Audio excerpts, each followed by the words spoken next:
Para saudara dan saudari yang Tuhan cintai, selamat pagi dan selamat bertemu lagi dalam renungan harian dari Paroki Santo Petrus dan Paulus Argapura, edisi hari Jumat 5 November 2021.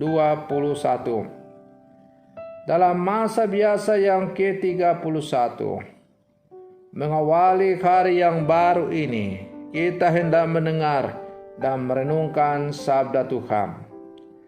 Marilah sebelum kita mendengar dan merenungkan sabda Tuhan, kita berdoa. Dalam nama Bapa dan Putra dan Roh Kudus. Amin. Allah Bapa kami di surga, Engkau telah melaksanakan karya agung melalui Yesus Kristus, sabda kerahiman-Mu. Semoga rohnya menjiwai kami, agar kami dapat mendiami dunia ini sebaik mungkin. Bersabdalah ya Tuhan, kami siap untuk mendengarkan. Terpujilah Engkau Bapa, Putra dan Roh Kudus, kini dan sepanjang segala masa. Amin. Para saudara dan saudari yang Tuhan cintai, sabda Tuhan yang hendak kita dengar dan kita renungkan untuk mengawali hari yang baru ini diambil dari Injil Lukas pasal 16 ayat 1 sampai 8. Tuhan bersamamu. Inilah Injil Tuhan kita Yesus Kristus menurut Santo Lukas.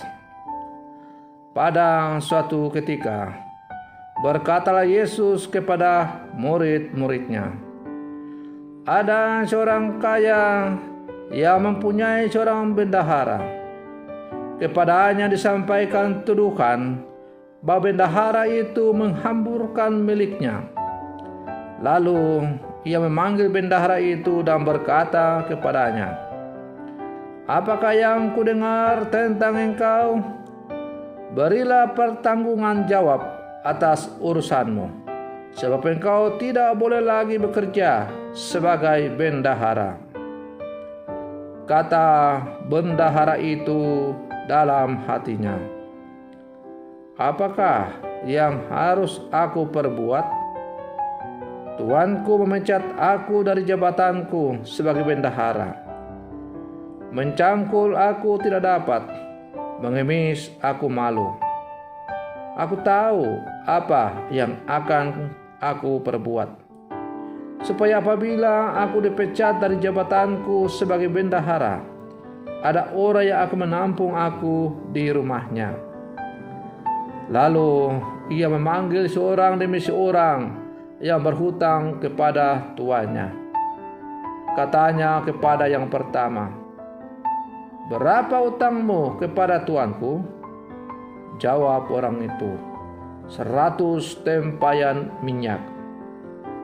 Lalu katanya kepada orang itu, "Inilah surat hutangmu.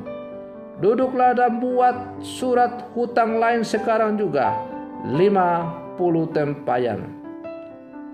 Kemudian ia berkata kepada yang kedua, "Dan berapa hutangmu?" Jawab orang itu, 100 pikul gandum. Katanya kepada orang itu, "Inilah surat hutangmu. Buatlah surat hutang lain 80 pikul." Lalu tuan itu memuji bendahara yang tidak jujur itu, karena ia telah bertindak dengan cerdik. Sebab anak-anak dunia ini lebih cerdik terhadap sesamanya daripada anak-anak terang. Demikianlah sabda Tuhan.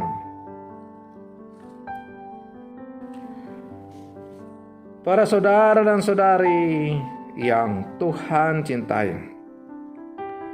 dalam Injil hari ini kita bisa membaca dan mungkin kita bisa berpikir salah.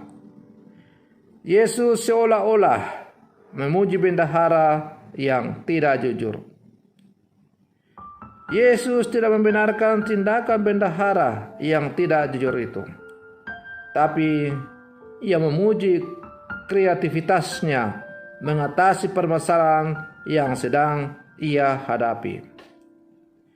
Ia juga mempunyai jiwa ksatria dengan mau dipecat dari pekerjaannya sebagai bentuk pertanggungjawaban atas tindakannya yang tidak jujur. Yesus menggunakan perumpamaan ini untuk mengkritik para murid. Jika orang-orang yang tidak baik seperti bendahara itu bisa menggunakan akal budi untuk melepaskan diri dari persoalan yang melilitnya, apalagi para murid yang mempunyai Tuhan, mereka harus bisa lebih baik, lebih kuat, dan lebih kreatif dengan tetap berlandaskan pada ajaran iman. Para saudara dan saudari yang Tuhan cintai, dalam hidup ini kita akan bisa menjumpai bahwa setiap orang mempunyai cara yang berbeda-beda dalam menyikapi masalah yang sedang dihadapinya. Ada yang lari dari masalah dan mencari kambing hitam. Ada yang berpikiran pendek dan menyelesaikan masalah dengan menghalalkan segala cara dan membiarkan masalah berlarut-larut. Namun, kita sebagai orang-orang beriman diajak untuk menghadapi setiap masalah dengan tenang, berpikiran jernih dan berhati bersih, sehingga kita dapat memikirkan jalan keluar yang paling baik. Para saudara dan saudari yang Tuhan cintai, pesan apa yang dapat kita petik dari bacaan Injil hari ini? Melalui bacaan Injil yang diajarkan oleh Yesus kepada kita pada hari ini, kita diajak untuk merenungkan bahwa hendaknya dalam menjalani kehidupan kita sebagai orang-orang percaya, kita selalu berjuang untuk mengandalkan Tuhan dalam setiap menghadapi persoalan. Kalau anak-anak duniawi bisa menyelesaikan persoalannya dengan cerdik, padahal mereka itu bukan orang beriman, apalagi kita yang memiliki dan percaya kepada Tuhan. Tuhan telah memberikan Roh Kudus-Nya kepada kita yang akan memampukan kita untuk menimbang dengan seksama dan bijaksana setiap persoalan hidup yang kita hadapi. Sebagai orang-orang beriman, kita harus percaya dan sungguh yakin bahwa tidak ada yang mustahil bagi orang yang sungguh percaya. Maka mari kita menghadapi setiap persoalan hidup, tantangan-tantangan hidup dengan kreatif sebagai orang-orang beriman. Mudah-mudahan wajah dunia semakin menuju kepada kesempurnaan. Semoga demikian. Selamat pagi. Tuhan Yesus memberkati.